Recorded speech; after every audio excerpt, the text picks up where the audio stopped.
The fantasy season is officially over halfway done, and that means that it's extremely important now more than ever really, to go and trade for players that are going to help you make the playoffs and then win you your championship at the end of the year. I've got 5 players that you should go out and trade for right now if you need help at any of these positions. I got 1 from every position and 2 wide receivers that can actually help you win you your leagues because of their schedule and things that people are kind of overlooking. And one of them is actually a waiver wire target, so make sure you stay to the end to find out who that is because he could be sneaky good for the rest of the year. And if you're anything like me, I've had some leagues where I have guys who are absolutely dominating, like with Drake May at the helm, a guy that I was super high on all offseason if you followed me then. But I've also have teams that just are riddled with injuries, especially with how high I was on Chuba Hubbard. So maybe here are some guys that you can actually start instead of those guys who ended up being bust or being injured, and that can kind of help you to make it to the playoffs if you are a team that is struggling and kind of just floating at the 4 and 5 range. And number 1 is my running back, and that is Quinshon Judkins. Now, Judkins is the perfect buy low candidate right now. I mean, look at 2 of his last 3 weeks. In week 6, he had a low performance at just 3.6 fantasy points, and he only had 40% of the snaps that game. And then, of course, in week 8, that was another low with 4.7 fantasy points on only 33% of the snaps. But of course, that is when he suffered the shoulder injury that actually took him out of the game. And then you have your week 9 bye, which is actually a good thing for the injury, but people who have Judkins may have lost 3 of the last 4 weeks, which makes him a perfect buy low candidate right now because they're looking to get somebody who they know is going to be producing right out of the gate. And for them, Judkins might not be that guy, but I still believe he is that guy. I mean, if you look at the pros, he's a bell count running back. He's averaged over 22 carries per game in games above 50% of snaps, which has basically been all of his games where he stayed healthy except for 1, which was in week 6. He's also been the primary red zone running back with 3 touchdowns versus Miami in week 7, so he does have that touchdown upside against bad teams.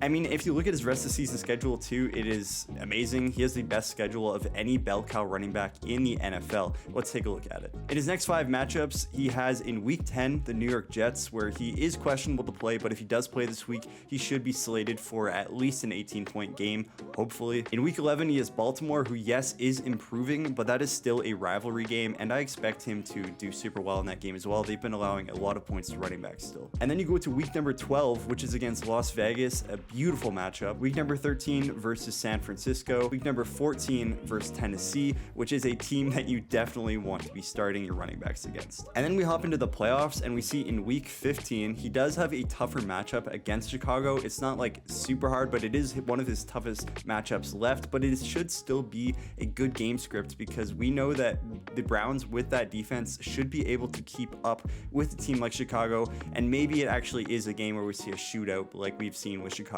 in the past.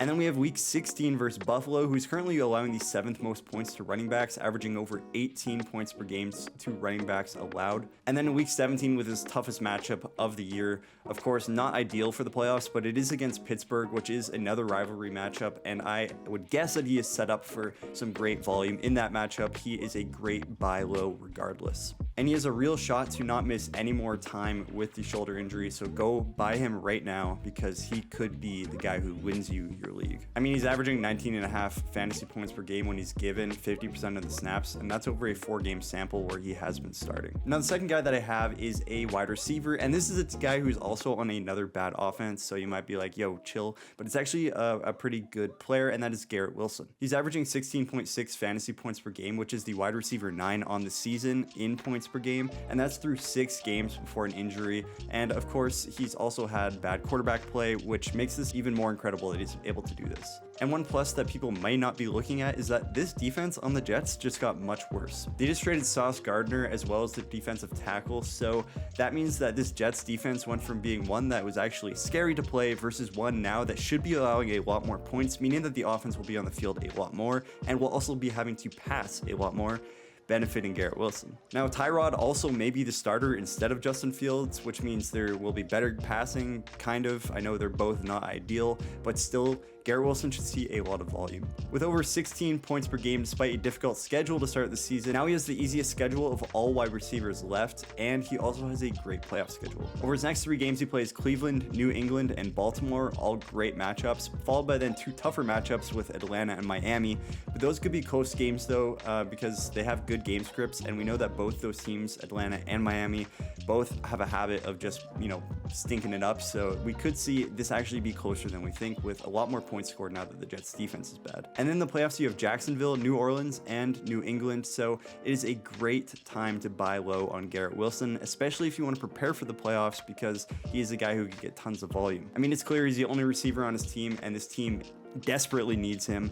So buy him off of an injury and rely on that volume as well as that touchdown week over week upside. But before we get into the rest of the guys, I want to give our sponsor of this video a big thank you, and that is Underdog. Right now, when you use code ROOKIE, you will get $50 in bonus funds added to your account when you use $5 and play with $5 on the app. So make sure you do that, because that is just an unreal promotion going on right now. This week, I'm targeting the Patriots versus Buccaneers matchup because I think it'll be juicy. I have Drake May over 1.5 passing touchdowns, as well as Baker Mayfield over 1.5 passing touchdowns. I think they both get it done with at least 2. So that is my pick. Make sure you drop what your pick is down in the comments below. Now, the third guy on this list is another wide receiver, and this one is a lot more risky, but I think it could pay off. And that guy is Pearsall. He's a risky play, like I said, but if his upside hits, it's huge. He scored 14.8, 9.2, and 19.7 fantasy points in his first 3 weeks before getting injured in week 4. Now, his snaps went up every single week through the first 3 weeks, so that is a very good sign, but this injury could be the only thing that holds him back. Now, we saw his breakout game right before he got injured, unfortunately, in week 3 versus Arizona, where he had 11 targets,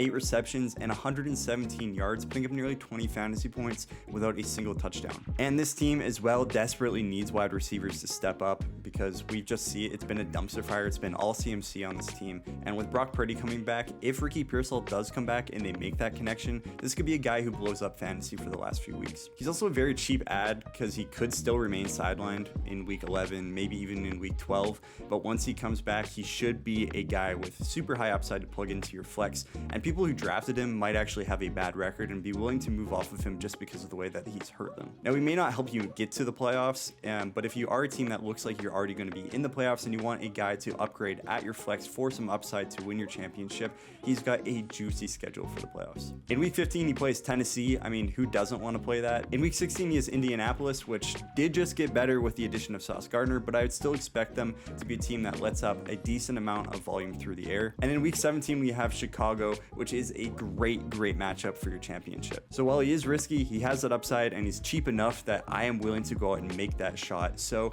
do it as well. And the fourth guy I have on this list is a quarterback, and if you do need a quarterback, or you just want to down tier at quarterback to then upgrade at a different position, he is the perfect guy to target, and that is Jackson Dart. Dart has emerged as a top 12 quarterback week over week with basically no weapons in his offense, and he's still viewed as a lesser quarterback. I mean, there's only 54% of people who are starting him who have him in sleeper leagues, meaning that if you do need a quarterback, he could be traded for pretty cheap because he's probably on someone's bench. Now, Dart has been dominant on the ground, which is why he is such a great option at quarterback. He's had 50 plus yards in half of his starts, which is 3 out of 6, and he's also had a rushing touchdown in 5 out of 6 starts, making him just a beautiful floor with a crazy high ceiling as well. He's averaged 42 yards per game on the ground and 0.8 rushing touchdowns, and has a rushing floor of at least 5 points per start, with an additional 10 touchdowns in 6 games through the air. So of course he has the throwing upside as well, even though he doesn't have that many targets. He is just a guy who's got that dog in him, and you're going to want to trade for him. I mean, in his first 6 starts, he's averaged over 22 points. He's actually been 22.85 fantasy points, making him the quarterback 4 in points per game,